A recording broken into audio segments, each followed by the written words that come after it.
Welcome back to another episode of the Scoreboard Sports Talk. It's NFL season. It's back. First week of the NFL Preseason. Aside from the Hall of Fame game, Smokey, how are you feeling? I'm good, man. I'm really good, and I'm ready. Oh man, I'm so ready. Been waiting for a while. The time between the draft and preseason week 1 is the worst time of the year. It is.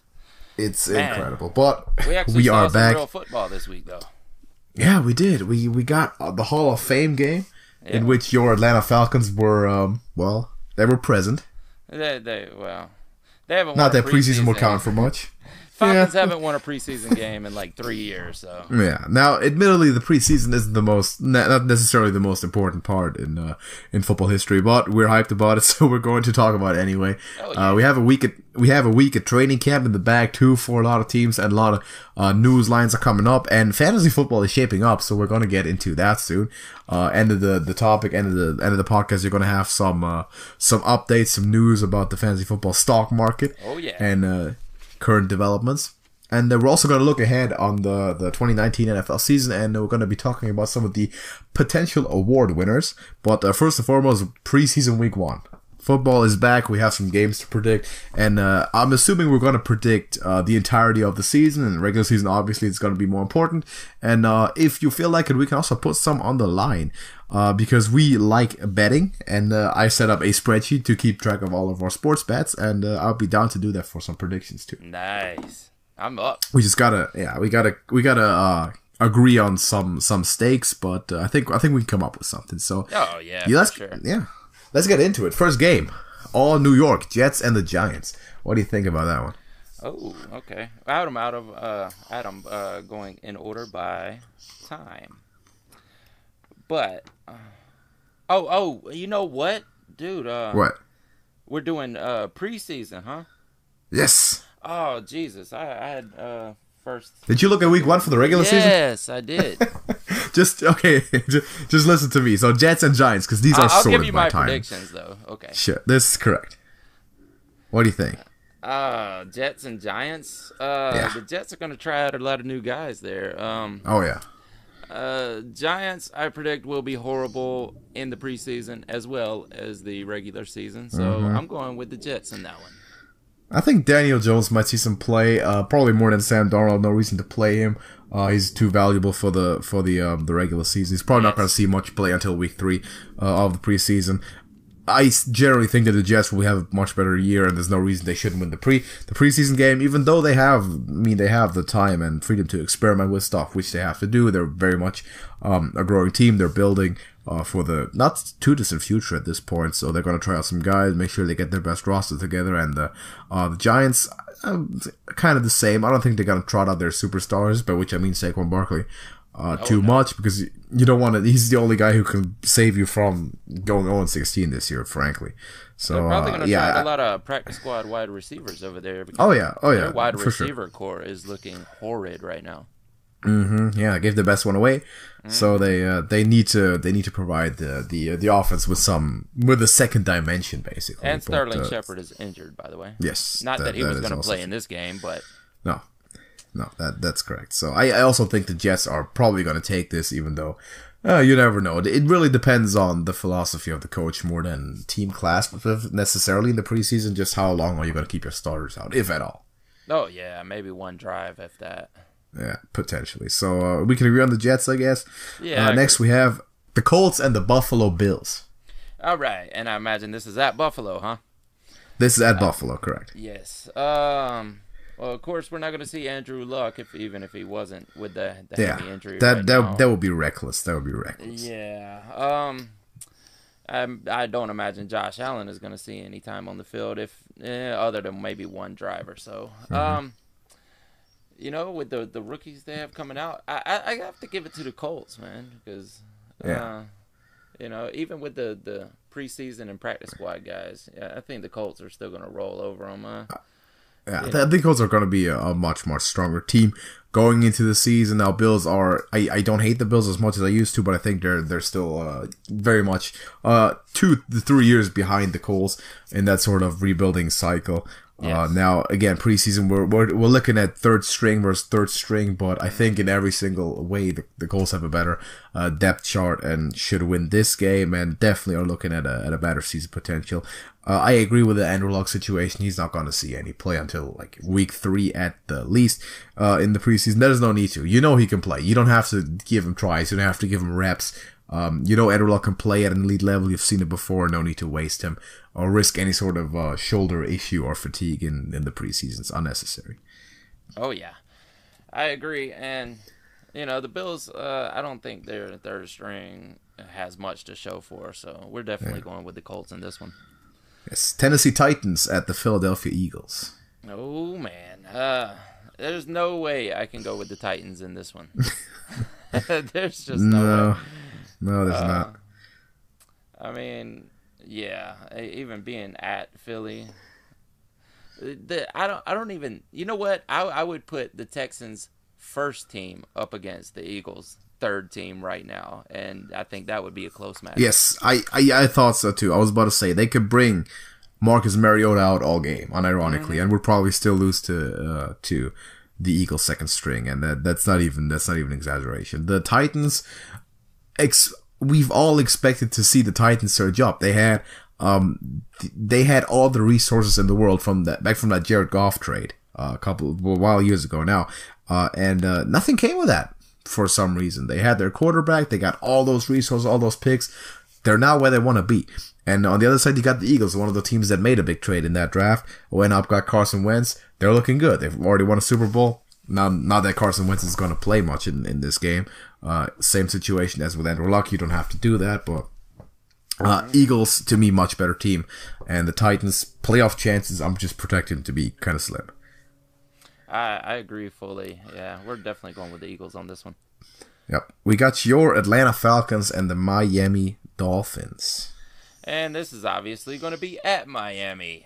This is going to be at Miami. Do you know how much I really want to say the Falcons are going to take this one, but we haven't won a preseason game in 3 years? So yeah, exactly. And, not that it matters really, but... you always like to see some wins. Be reassured in your depth. Yeah. That is correct, yes. This is one that I can easily see the Dolphins just take, though, because why not? It's close enough. I think Falcons are a better team.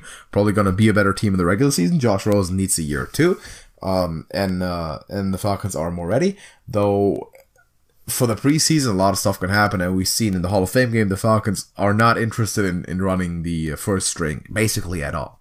No, not at all. You'll probably see a lot of Brian Hill, Quadri Olsen. Yeah. Man, they're due. They're due. It's really a tough call, man, because I want to say, they might pull this one out, but it's better to have the wins in the regular season, though. Yeah, I'll go with the Dolphins just based on past luck, and that's not hitting on my Falcons because they don't care if they win the preseason or not. We're not counting the preseason predictions into the overall standings, by the way. So the competition starts day 1 of the regular season. Patriots and the Lions. Patriots and the Lions. Well, the Patriots are also a team that tends to drop a lot of preseason games and then dominate through the season. This is going to be in Detroit, so let's go with the Patriots. Or, I'm sorry, the Lions. Yeah, I would agree. This game has Detroit Lions all over it. This is classic beating the Patriots in the preseason where it doesn't matter at all. Very much. Yeah, very much typical. They feel good about themselves. Matt Patricia beats his old team. Yeah, but I think Bill Belichick knows what he's doing there. Yeah. Redskins and the Cleveland Browns. Oh, you know what? I'm gonna look for the Browns to take this one because they're gonna be fired up. I don't recall recently in the past 5 years or so any team having the excitement and the hype around it like the Browns have right now. Yeah. And even in the preseason, and Washington's a dumpster fire, there's no wide receivers there. There's barely any running backs besides Adrian Peterson and Darius Geis, who has yet to play a game in the NFL. So I'm definitely going with Cleveland on this one. I would not be too surprised if the Browns actually brought out their whole first string for like a quarter straight, just to come out fire and just be like, we can win football games, like we got it now. So yeah, would not be surprised if we see all these guys out there, Baker, Odell, Jarvis Landry, just to make a statement. Not that it would matter result wise, but the Browns are a team to be reckoned with, no doubt, and I also would expect them to take this. Jaguars and Baltimore Ravens. Wow, battle of defenses here. Oh yeah. You know what? They're trying out that new triple option, so I would not be surprised to see Lamar Jackson at least more than a drive or so. Maybe as much as 3 or 4 drives in this game. Jaguars, they got Nick Foles there, so who knows? If they may decide to give him a few reps out there. It's tough. I'm gonna go with the Ravens though. I'll actually just pick the Jaguars. I think the defense seems more solid to me because Baltimore. You look at the Baltimore defense. You look at veteran guys like Earl Thomas. There's no reason, no need for him to take the field. Jaguars, you got rookies. You got young guys. Josh Allen, he wants snaps and he's gonna get snaps. So it just makes sense. Yeah. And if you put a guy like Josh Allen up against second tier, third string offensive lineman, he's gonna eat. So give me the Jaguars there, but it's gonna be a defensive game. Houston Texans going to Green Bay. Texans at Green Bay. Even though it's in Green Bay is still a dumpster fire outside of maybe number 12. Yeah, Rodgers and Jones. I'll put Aaron Jones in there. I guess Devontae Adams is a good player. I don't think either one of those guys or either one of those 3 guys are going to see the field in this game. That would be insane. Correct. I'm going with the Texans on this one. I would tend to agree. Packers, the limited resources that they have, they're going to preserve for the regular season for sure. Panthers, Carolina Panthers at Chicago. At Chicago, wow. Here's what I hope. I hope they destroy the Panthers, and I hope the Panthers don't make it back. Not even the preseason, not even preseason, really. That way they'll have no depth chart, Fair enough. You have that much hate for the division. I mean, so do I. It's of course I want the Falcons to win, but I don't. It's not like I hate the Panthers like the Saints or something, But I think I would agree though. On this one. Yeah, we would agree. Bears have a solid defense, even second string.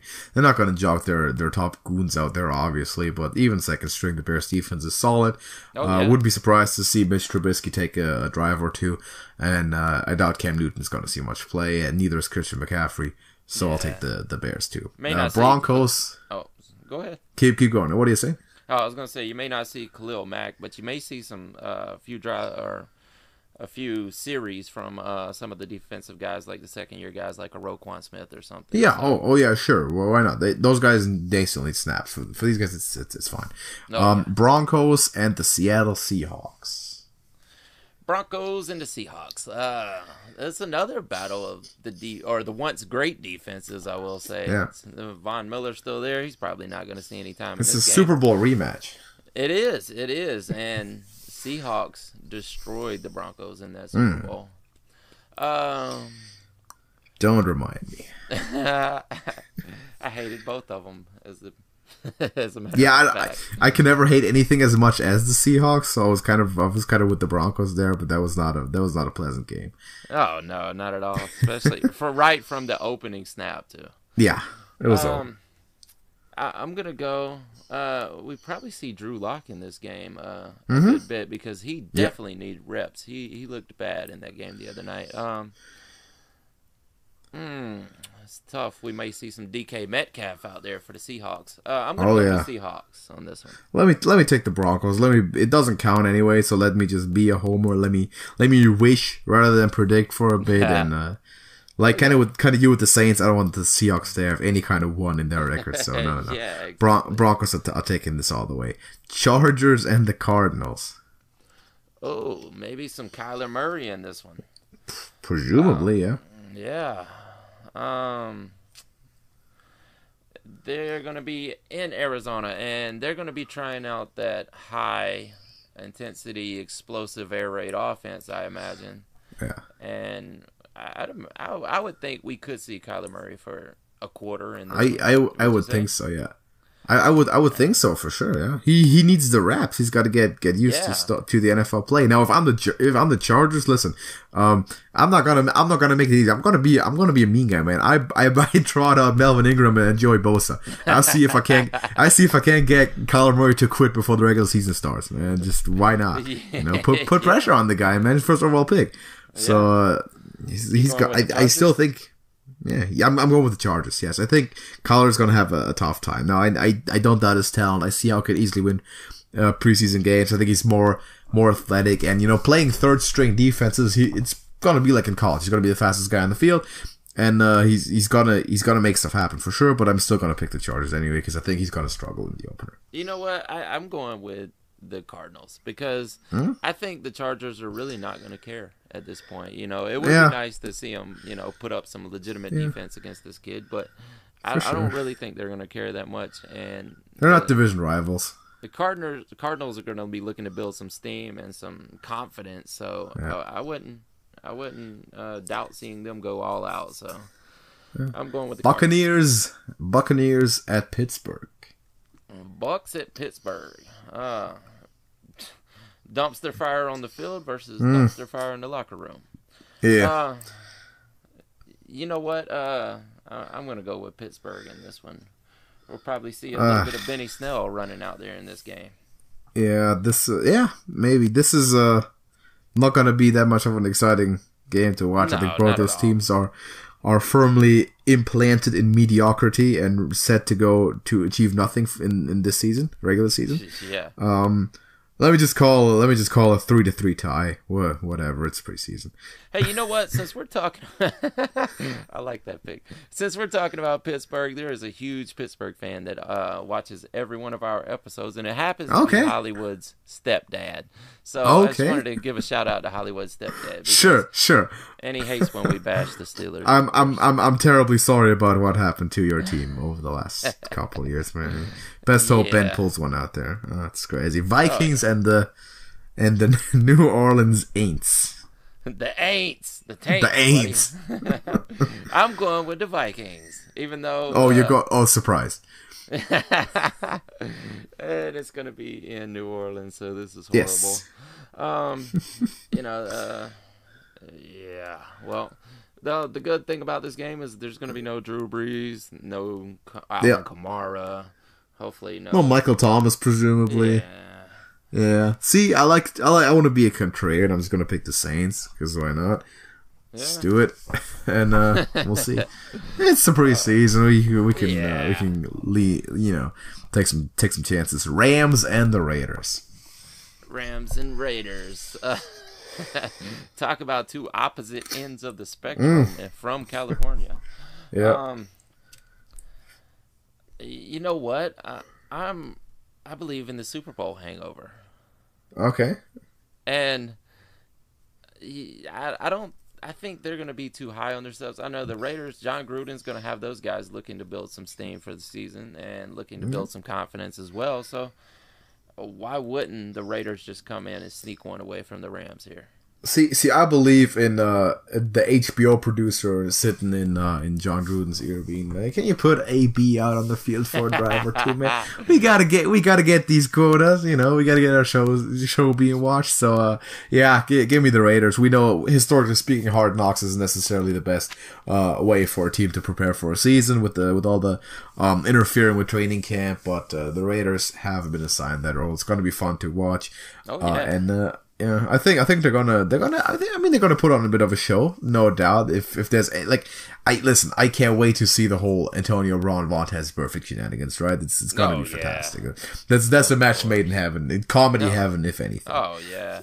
That's gonna be fantastic. Derek Carr cry a couple times. I'll pick the Raiders. Why not, right? Come regular season, couldn't be more different, but why not? Bengals and the Chiefs. Also speaking about regular season, it couldn't be more different. You got the Dalton line and the Mahomes line. One guy's bringing up the rear and one guy's leading the pack. Neither one will see time in this game. Trying to think of who would be playing in this game. Maybe Andy Reid. Maybe he could still throw some footballs. I don't know. Yeah, exactly. Oh, why not? Why not? Decent quarterback, I mean. Yeah. Wasn't it Andy Reid that had the what was it, the Virginia rushing record before Mike Vick? I think so. Yeah, that's possible. Some of these coaches, they may have it, man. I just recently, fun fact, right? But I just recently rewatched All or Nothing with the Dallas Cowboys. Dude, Jason Garrett was outperforming Dak Prescott at every practice, man. He still had it. He still had it. Oh yeah. So who do you got in this one? Going with the Chiefs. Yeah, sure.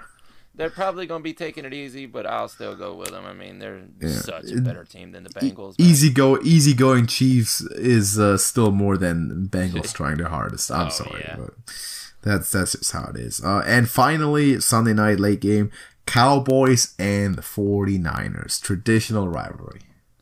Oh, yeah. This might actually be a good matchup here. This used to be the NFC Championship game, like every year. Oh yeah, Montana could tell you about that. Yeah, and now it's been nobody was born when either of those teams won their last Super Bowl. No. Let's see. And it's obviously in San Francisco. I'm going with the 49ers. All right. I am too. Obviously, we don't count points anyway. Who would I be to not pick my team? No, I know not firsthand, but I've heard it from Kyle Shanahan. Jimmy Garoppolo's not going to play, which is, in my opinion, a wise decision. Why would he? He's had a year of recovery, obviously. Just let him be ready, like firmly ready for week 1 of the regular season. That's all we need. 49ers, like, arguably the position that they are strongest in the league is the backup quarterback. With Nick Mullins, who could easily start for, I want to say, a half a dozen teams in the league. And he's going to get some reps. He was great. Beathard's gonna get some reps. And decent wide receiver depth, if no great standouts, but a bunch of rookies, Jalen Hurd, Deebo Samuel, who are both starter quality in the NFL, but they're still going to get reps in the preseason, which is why I think the Niners' quality will probably be a bit higher than what the Cowboys are bringing out. Yep. Yeah, and the Cowboys are, they're not going to throw anybody out there, of note. So yeah, Ezekiel Elliott isn't even with the team. Dak Prescott makes no sense to play in the big defensive names. Maybe Leighton Vander Esch, but not even him. Like, he's established enough. He doesn't even need him. Yeah. So I don't think they're gonna take it that seriously. Yeah, definitely not. So that's first topic, I think. Now, of course, preseason predictions is a thing for itself. We're definitely always gonna pick our own teams. I think that's fairly obvious. Because when it doesn't count, it's fine to be a homer for all that we want. But I'm gonna do that in the regular season also, unless it's blatantly obvious. You gotta pick Are you gonna pick the Falcons when they play the Saints? Yes. In the regular season, really? Yes. I smell weekly bets coming when that happens. When is that not a close game though? Like, I don't know, but I'm not gonna do it unless something happens to like Breeze and Kamara. I know it's usually a close game, but that's because the Saints defense is stinking it up. But we'll see when we get there. We'll see. We can go into that later. I'll be willing to put some bets on that stuff. I had a whole soliloquy I was about to bust out on you, but we'll save it until we get to that. We'll keep it for the regular season. All right, let's get into the second one though. We have some NFL awards, as a matter of fact, yearly, and we are going to predict or give some estimations for who could be the recipient of those awards in the upcoming season. Who's got some good shots? So we're gonna start off with the big one, MVP. MVP. Start right at the top, huh? Yeah. This was a tough one. You know what? I actually penciled in 2 names before I came to my final decision. All right. I started off throwing Andrew Luck in there. Yeah. And then I was like, you know what? I'm going to be a contrarian. I'm going to go with an unlikely candidate, but likely if you really look at the situation, Baker Mayfield. Oof. Okay. And yeah, I mean, yeah, it was out there, but and it's contrarian, but there is a big possibility that this could happen. There's a chance, man. If any quarterback is in a good situation, it's him for sure. Which, yes, and that exact reason brings me to my final decision, who I'm actually picking, Carson Wentz. I was gonna surprise everyone with the Carson Wentz pick, but you did no, it first. Really? See, I had Patrick Mahomes written down. I was like, that's too easy, too obvious. No, it's gonna be Carson Wentz. I think the Eagles are still very much out there. They're one of the best teams in the league. They're stacked. The offense has not gotten any worse, and if he can stay healthy, play 16 games, we know he can do it. We know he's of that caliber because we've seen it. He's done it before several times. He's got to put it all together and play the full 16 games. I believe that's basically a requirement these days to win MVP because the top quarterbacks there are so close together. I also have Carson Wentz, but I understand that Patrick Mahomes is the odds-on favorite. There's no reason he wouldn't be.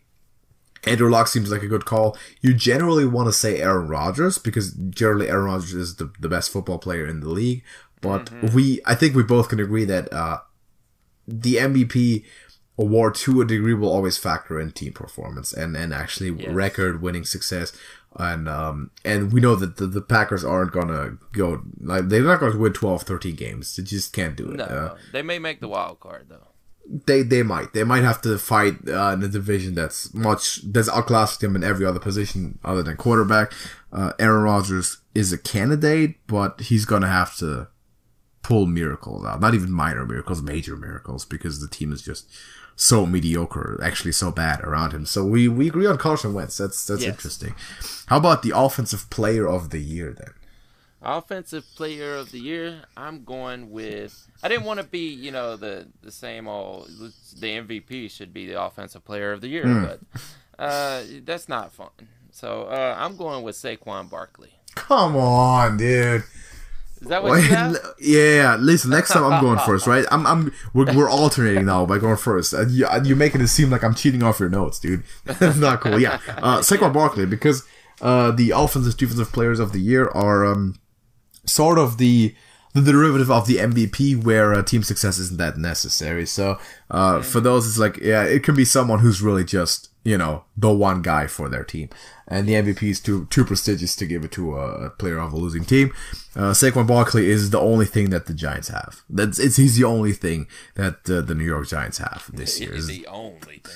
The one guy that can keep them from being the worst team in the league, and he's gonna have to do that. By the way, I see a good chance, by the way, that he's going to be the third running back in history to amass 1,000 receiving and rushing yards within the same season. He's primed for that, and if possible, he's going to do it this year. By the way, pop quiz: who were the first two guys to do it? Give me the stats again. The first two. 1,000 rushing yards and 1,000 receiving yards in the same season by a running back. Oh, the first two. What years are we talking about? How far are we going back? We're talking like 20 years back and like 30 to 35 years back. Like a while ago. It doesn't happen that much.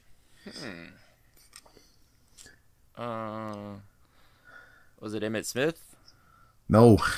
No, he wasn't. Emmitt Smith, he ran a lot. It was Roger Craig. Roger Craig with the 49ers. And Marshall Faulk, actually, in The Greatest Show on Turf. Marshall Faulk. I should have known that one. And David Johnson was coming kind of close to it, and he was publicly announced that he was going to do it like a couple years ago. But I can actually see Saquon, because Saquon is low-key the best receiver on the Giants. Mm-hmm. And obviously he's going to be the focal point of that offense. Well, let's get into... Besides Ingram, I mean, I mean, Ingram is the only other receiver they have on the field right now, so Saquon's going to get all the work. Yes, exactly. Let's get to defensive player of the year, and I'm going to go first, just in case you're trying to steal my pick again. I got Khalil Mack. Oh, okay. Well, we differ a little bit. I have Aaron Donald. Okay, yeah. I thought you might. I thought you might. And see, the thing is with Aaron Donald, last year obviously played next to Ndamukong Suh, which is considerable. Not doubting Aaron Donald's talent at all. Rightfully deserved number one player of last year on the NFL Top 100 list, obviously. And I think there's a good chance he can repeat. Things you got to consider, though, both the Seahawks and 49ers offensive line are tending upwards. They've gotten better. So that would that would suggest that his stats would drop slightly. Not doubting his class though, but I got Khalil Mack because he's gonna dominate his division for sure. And no doubt about that. Yeah, if he puts up stats like he did last year, it's gonna be. I mean, there's can't be much of an argument about it. And next we have the offensive and defensive rookies of the year. You can go ahead with your offensive rookie of the year. So hopefully we don't agree on that. Maybe we do. Offensive rookie of the year. I don't think you're going to agree with me, but I'm picking Josh Jacobs of the Raiders. See, the thing is, like, how to pick an offensive rookie of the year is first drafted running back, right? But yes. It's the first of all, it's the Raiders, and it's not necessarily, it wasn't necessarily the best running back class we've seen. No, it wasn't. But I think compared to other he has no classes. Competition there, and they're going to depend heavily on the running game this season. You know. Yeah, that's true. I mean, it's look at Saquon Barkley last season with his horrible team. So, yeah. But you got Antonio Brown. You know, he demands his touches. That's true, and he's gonna cry if he doesn't get them. Yeah. Yeah, but I still see Josh Jacobs getting a ton of work, and all he has to do is punch through for a touchdown every game and a half. You know. But yeah. And probably rack up 1,300, 400 yards probably. It's possible. So it's possible. It's gonna be tough, but maybe. Yeah, I actually have I have Marquise Brown for the Baltimore Ravens. Really? One of my favorite receivers. See, this guy is he's a home run hitter. Fast guy, reminds me a lot of Marquise Goodwin. Not only because of the first name, but because he is really that good and that fast. And does it remind you of Antonio Brown? Does it remind me of Antonio Brown? Nah, they're kind of different types of players actually. But I think, yeah, that's true. I think. Wait, was it Marquise? Wasn't it AJ Brown? Am I mistaken? No. Isn't AJ Brown or? Am I thought wrong? AJ Brown. I think AJ Brown was Antonio's cousin. I'm not sure. I'm not even sure, but all right, I'm talk. sure. I'm gonna check that because I thought I for sure it was Marquise. Hollywood. Maybe I'm mistaken. I don't know. I know one of them was. But yeah, he's a home run hitter and he can explode for Baltimore in that explosive offense. People are going to have to contain Lamar Jackson. They're not going to be able to double Brown the whole time. And you still have a viable running game. I think he has good chances if that offense actually grips. Oh yeah, and by the way, it is Marquise Brown. It is Marquise Brown. All right, then I was somehow misinformed. That is interesting. Yeah, I thought that was a big thing that they kept throwing around during the Oklahoma games last season. But. Yeah, I kind of when I was looking at Marquise Brown, I was also scouting AJ Brown at the same time. Oh yeah, because I had them both on my top 5 receivers list for the draft. So I was looking at a lot of film at the same time. All right, defensive rookie of the year, man. Who do you got? Nick Bosa. Thank you. I stole your pick, right? Yeah, you did. That is correct. I think there's two kind of viable candidates there, Bosa and Quinn Williams. Interchangeably viewed basically as the top players in the draft. I thought and also go ahead. And also for this award now, I also have Nick Bosa.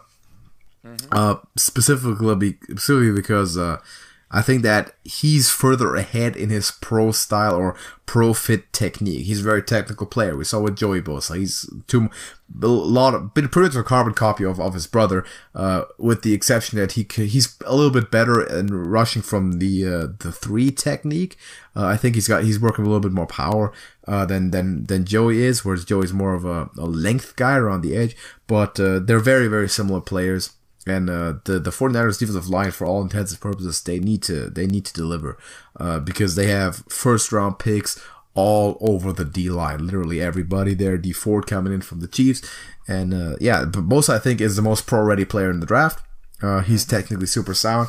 He's been playing like a professional his entire career in college, at least the last year or so. And then Joey Bosa has done the same. And projecting that onto Nick, I think they're very similar players.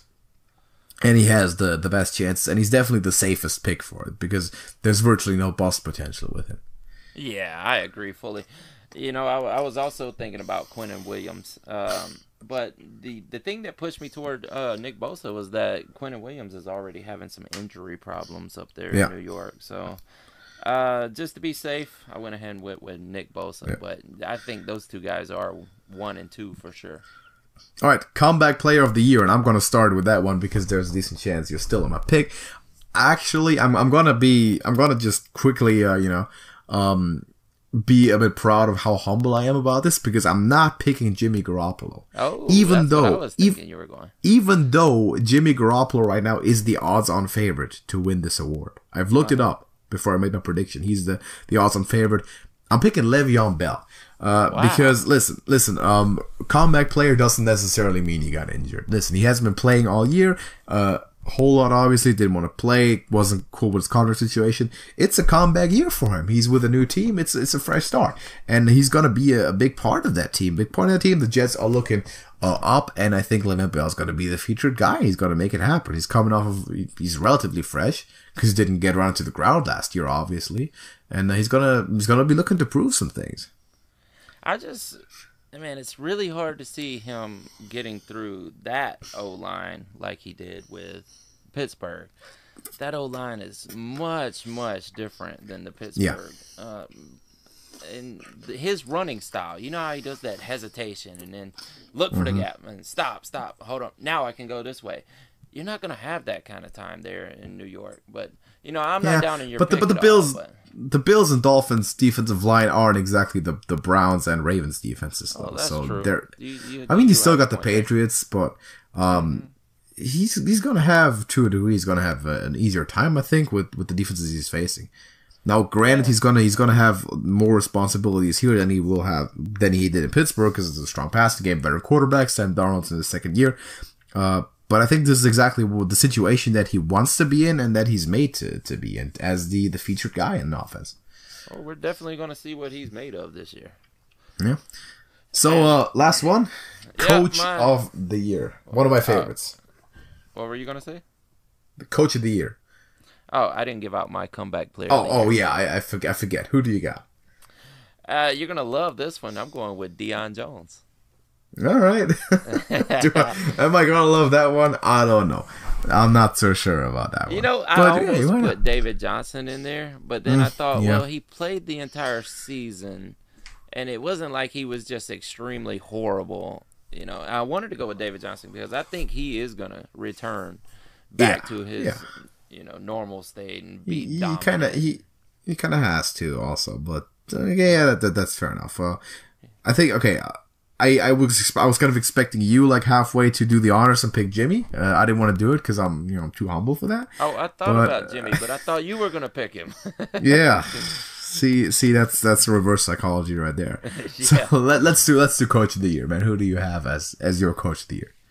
Oh, I got my man Frank Reich. Did you pick him? Come on. Yes, of course. Of course. I was trying to be fancy here. I was trying to be cool.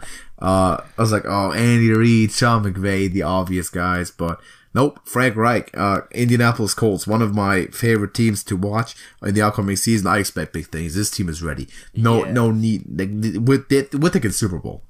If we are Indianapolis, just thinking Super Bowl.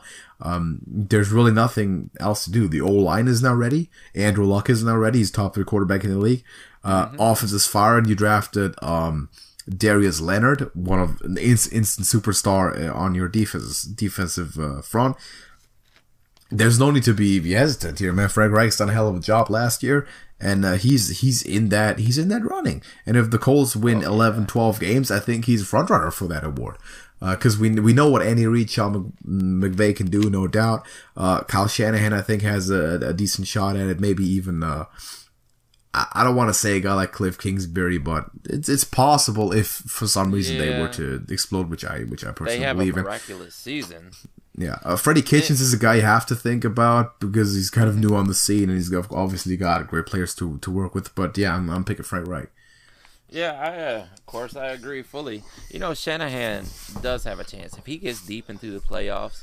Yeah, he's definitely way up there. I think so. He's very much from the same school as Sean McVay and Andy Reid to a degree, so that's always in the ballpark. Yeah, and of course they love that Sean McVay tree. Yes. Frank Reich though, man, if they get to I don't even want to say the AFC Championship. If they get into the playoffs, I think he's a shoo-in. The way he turned around this team last season from the horrible dumpster fire that they were 2 seasons ago and 3 seasons ago, and the Chuck Pagano days, man. Yeah, it's true. Yeah, Frank Reich. I think Coach of the Year is also it's kind of a projection, like the MVP sort of thing, where it's usually an offensive coach. Preferably yet even a play caller themselves, like McVay and then Shanahan, for example. So you don't see Bill Belichick being the coach of the year as much, even though he should be every year if we're gonna be completely objective about this. He's the most important piece to the Patriots, most important coach in the league, and has been so forever. But he's a defensive first guy. He's more of a disciplinarian, motivators for the guy, not necessarily a flashy, breaking offensive records, trick plays, putting up fancy stuff, innovator sort of coach. And those are usually the more recognized ones. You saw with Doug Peters and you saw with Sean McVay. So I think the offensive guys have somewhat of an advantage. Which brings me to this point. Don't count out Bruce Arians if he happens to turn that team around down there in Tampa Bay. Yeah, if he turns that team around, then very much so. Yes. I'm not going to be a believer in that though, because the pieces to me are not really there offensively. Well, I think they have great players. I mean, you have Chris Godwin and Mike Evans. Yeah, Mike Evans, and their running back situation is not great right now. Yeah, but Jameis Winston is not there with Jared Goff, Patrick Mahomes, Carson Wentz to operate with. I still haven't given up on Jameis Winston. I still think there's a chance that he could break out. All right. I mean, it's kind of last chance now, though. Like for it is. This is definitely last chance. Like I remember two rookie contracts. Yeah, 2 years ago on Hard Knocks, they were talking about this is your last chance, and then now 2 years later we're still at it. So this is the last chance because you got two this year. There's nothing beyond this. You got 2 quarterbacks in the next 2 drafts that are going to be all stars from day one in Tua and Trevor Lawrence. And I mean, if you're the Buccaneers, you haven't done anything with Jameis Winston, number 1 overall pick for 5 years, you're looking to move on. You just have to. That's how the league works. Oh, yeah. So that's that. Yes, preseason prediction in the books. Award predictions in the books. It is also fantasy season, though. And that is your favorite time of the year. And to me, it's also very much a welcome aspect of football season. What's the news, man? Oh, what's the news? We have a lot of fantasy football news this week. No big story. Well, we have the one big story that's been going on for a couple weeks, and we'll get to that last. But let's start with a few smaller, minor things. Dante Moncrief has a finger injury, which shouldn't be too severe, but well, really, I'm gonna put it this way: who's drafting Dante Moncrief? I've heard hype about him every season, but he never performs. He never produces. Yeah. Why do people keep hyping Dante Moncrief? I don't care what team he's on. He's not gonna produce. Guys, give up on watch him go off for like 1,000 yards this season. A top 5 receiver, sure, why not? Yeah. Everybody knows that Dante Foreman got cut from the Texans, and he has been claimed by the Colts. Yeah. So, wow, that's an amazing running back situation they have there with Marlon Mack, Nyheim Hines, and now Dante Foreman. All these guys were great coming out of college, and Marlon Mack actually performed well at the end of last season. And that's one of my breakout candidates for this season. So that running back situation there is going to be amazing. Just one more reason why Frank Reich is probably going to be coach of the year. The only thing is Foreman, of course they cut him because they're saying there's some locker room situations going on or something. But just keep an eye on it. He might be in a really deep league. He's probably a really good pickup.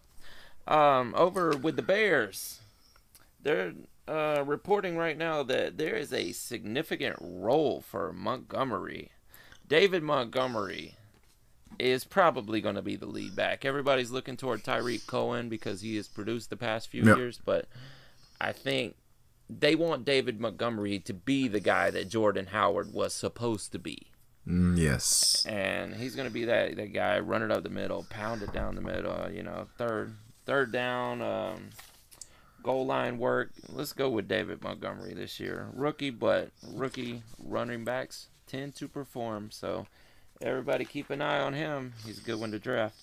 Yep. But I would agree that the Chicago Bears bottleneck is most certainly their offense. I mean, if they can get it together and put points up, their defense is gonna play up to championship level. So that's gonna be kind of the unit to watch. Oh yeah. Over on your team, the Niners. Jerick McKinnon has been activated from the PUP list. So he's going to get to play this year, which makes it more interesting and harder to choose from him and Coleman. Yeah, even Matt Breida. I mean, so the newest piece of information I've gotten on the running back depth chart actually has McKinnon at 3, behind Breida and Tevin Coleman. Now, I mean, they're going to be sharing a lot of carries and catches there, along with even Kyle Juszczyk. For an individual, there's no bell cow in that offense, and you know firsthand that's how Kyle Shanahan likes to run his offense with 3 starting caliber running backs, or even 4. So is there like an individual guy that you actually have listed really high, or what's kind of your stock for even Tevin Coleman right now? Well, he was probably around 7th round for me. Because he's definitely not in that top tier. We don't know. I mean, we know that Kyle Shanahan likes the committee back. Yeah. He loves to run the committee. He loves to get 2 to 3 running backs involved in every game. So you can't draft him high. You can't draft either one of these 3 guys high. And I know, as a matter of fact, McKinnon in all the drafts I've been doing has been going over Breida. But all right. Yeah, I mean, I can understand. Late round pickup, a really late round pickup, man. I like the Breida pick a lot if I can get it late. He could actually have the Tevin Coleman role to Tevin Coleman. Correct. Yeah. That'd be pretty neat. The Colts rookie Paris Campbell is still out with a hamstring injury. He's probably 3rd on the depth chart anyway, so. If you were planning on drafting Paris Campbell because you think he's going to break out somehow, keep drafting T.Y. Hilton and don't worry about it until...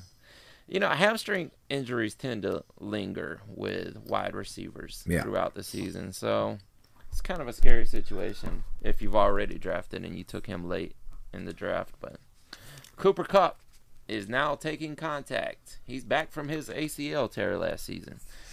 And... he's full practice right now, doing really well. So Cooper Kupp, the slot receiver there, gets a ton of touchdowns for a slot receiver for being 3rd on the depth chart in the first place, or 3rd wide receiver, that is, for the team. All 3 of those guys. Isn't that an amazing situation when you can get production out of all 3 receivers in the same game? Absolutely. And you got a running back too. Yeah. Who's gonna call for touches, obviously, but load management is a possibility. You know that he's got an injury history, and if you have the luxury to have the passing weapons in the building, I can see Cooper Kupp putting in a major comeback season. Oh yeah, definitely. The last thing, the big thing, Ezekiel Elliott. The word that's coming out right now, a source tells ESPN's Josina Anderson that the Cowboys Ezekiel Elliott is not likely to hold out into the season. All right. Now, we didn't think he was going to hold out into the season throughout this entire ordeal. But the closer we get and he still hasn't shown up to camp, the more it scares you. Like, it can't be a Le'Veon Bell situation because he's not in a contract year and he's still on the rookie contract at that. But it does start to scare you that he could miss games, and you're going to have to draft him in the first 3 picks if you want him. If you want him, you go early, And you don't want your number 1 pick, your first round pick, your top 3 pick holding out of games. You need him in every single game. So it's getting kind of scary with Elliott. But what do you think, Alex? You see him coming back before the season starts? I mean, I imagine he would. I mean, there's what do you really do if you're the Cowboys? You rely on that guy to be any sort of productive on your offense. That's just simply the truth, and it's been the truth since he came into the league. He's a centerpiece of that team, and you have to get Elliott to play. That's all I gotta say. If you're the Cowboys, for Jerry Jones, man, you better open up that wallet because you're not winning if you don't. Alfred Morris is not going to hold up that end. No, he's not. He's just not even the same. Not even the same tier of running back at all. No. Now I know that the Cowboys have a decently talented team, and they have to be thinking we got to make the playoffs. And without Ezekiel Elliott, you're going to be having a hard time doing that. Oh yeah, and they're gonna wear out Dak if that's the case. Oh yeah. Like he'll be done by game 9. Yeah. So I got one more question, and I want to hear your voice on this though. So right. I recently looked at a quarterback ranking, fantasy quarterback ranking, to gain some inspiration from. Look at some of the projections, and I saw Russell Wilson at spot number 6, and I saw Baker Mayfield at number 5. Oh wow! Whose rankings were these? I think it was someone on NFL.com. Now we know that NFL.com writers aren't necessarily the most sane or sober people whenever they write stuff. That's just sometimes that's just the case. As much as I like their work, obviously. But that did surprise me a little bit. I think it was Patrick Mahomes at 1. It was Andrew Luck. I think Carson Wentz and Aaron Rodgers were in there. And then you had Baker Mayfield 5 and Russell Wilson 6. Now to me, Russell Wilson has always been a top 3 fantasy quarterback.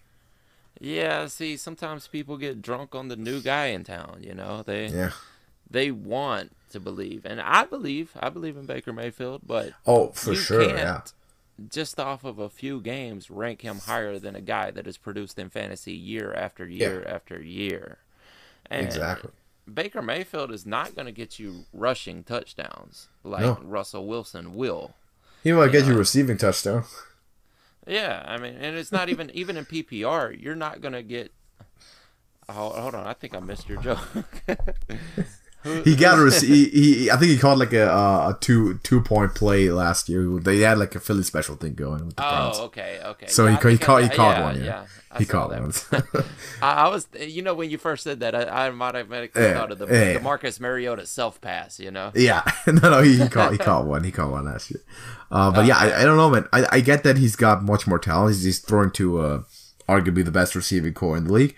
And that of course is going to help him out, and I get it. Any quarterback in that offense would be boosted in fantasy, but I'm gonna have to pick Russell Wilson if I'm at that spot because I just know that's the guy I can go with, and he's going to make it happen no matter what. Early. You definitely want to go with Russell over Baker. Yeah. And not guaranteeing that it's going to end the season that way, but based on history, you really need to go with Russell Wilson over Baker. Oh yeah. Maybe it was a Cleveland fan. Maybe it was. Maybe it was. I don't know. I mean, I get the hype around the Browns. By the way, did you see that video of Baker Mayfield at the baseball game? No, I didn't catch that one. What was it? He was at a Cleveland Indians game, and then he was just hanging out. He got a beer thrown at him by some fan. He just grabbed it and chucked the whole thing. And I was like immediately I looked up Colin Cowherd's reaction to it, and it was kind of like how I was expected. The whole I didn't Baker. I didn't see the video for myself. Yeah. Baker Mayfield looked a bit like he's a bit too good at chugging beers. Kind of suspicious sort of thing. But I think we're still in the green, but as little as possible of that, please, and as much on field stuff. It's I love the score too. Like the Browns might be the most fun or interesting frat house in the league, but like that doesn't win championships in the NFL anymore. That's true. Yeah, and dude, they do have some party animals on staff. Yeah. There. But man, you gotta keep them together and make it happen. The talent's there. I've said since he came in the league that the best that can happen is that during the entire offseason I don't hear his name, and during the season I hear his name plenty, and that's for the most part what happened. So I'm glad that did occur that way, and there was no not that much negative news about him in the entire off season. So they've made it. Now he's with the team again, and they've got him under control. At least they should have for the most part. And they are looking at a good future in that case. But that was just a kind of a fun thing. He also been growing a really cool mustache. He's going like for the '60s quarterback look, you know. Yeah, it's gonna go throwback, yeah. But in my rankings, I'm definitely not putting him over Russell Wilson. No, I have him no. Actually, behind Matt Ryan, so he's going around. I think I would have him behind Ryan, Brees, and maybe even Phillip Rivers. That's true. Yeah. Yeah. I get the idea though. It's gonna be a great offense, and the receivers I got pretty high, so it's gonna be an explosive team, no doubt about that. It's gonna be interesting, but maybe too overhyped in some regards. Yeah. Okay. Well, I'm pulling up my rankings right now. Sorry. I have him. I do have him. I have him behind Matt Ryan and ahead of Carson. No, I have him behind Carson Wentz. Sorry. All right. I have Matt Ryan, then Carson Wentz, then Baker Mayfield, then Drew Brees, Cam Newton, and Kyler Murray. All right. Wow, Kyler Murray. Oof. That's because of the air raid offense. Yeah. Hey, but I mean, I have him lower than a lot of people. That seems like a bit of a high risk thing to me, but okay, that's me. I look at all that stuff from more of a actual football perspective, and I just see the big risk associated with him from the scouting. But I mean, yeah, I get how he's an exciting fantasy player. He's his top end, his ceiling is definitely Russell Wilson. No, yeah, of course. And the fact is, for Kyler Murray, as high as low or high, depending on how you want to look at it. Where I have him, he's actually going much earlier than that in the average draft. So, but that's the reason I'm not gonna draft him, because he's overhyped. Exactly. That's just how it is. Kyler Murray is absolutely undraftable in fantasy, just going way too high for way shit, with the risk that's associated. He's not a quarterback that you invest in my opinion. But I think that's it for today. Been a good show. Football is back. I said it in the beginning. We're back. Preseason week 1. Finally, man. We always have to wait like a half year. It's crazy, but we are back, and I can't wait. I can't wait for this weekend. I can't wait to see these games. I can't wait to see how Hard Knocks keeps going, and it's gonna be fantastic. Hopefully. Yeah, hopefully we're going to have another show next week and over the course of this preseason. And then the big one is back. We're going to be predicting the regular season, and we're going to still have to talk about some stakes for our bets. But I think it's going to be a pretty good competition. Looking forward to it. I already have my week 1 written out. All right. Oh yeah, because you accidentally did it. All right. Yeah, I'm going to hold you to that. Well, I may have to adjust them if we're doing it after preseason, but that's what we will. Right like if Aaron Rodgers breaks a collarbone week 3 of the preseason, you're not going to pick the Packers week 1. Exactly. Or any week for that matter. So yeah. But we'll talk about that when that comes around. So thank you for being on the show. The show for sure.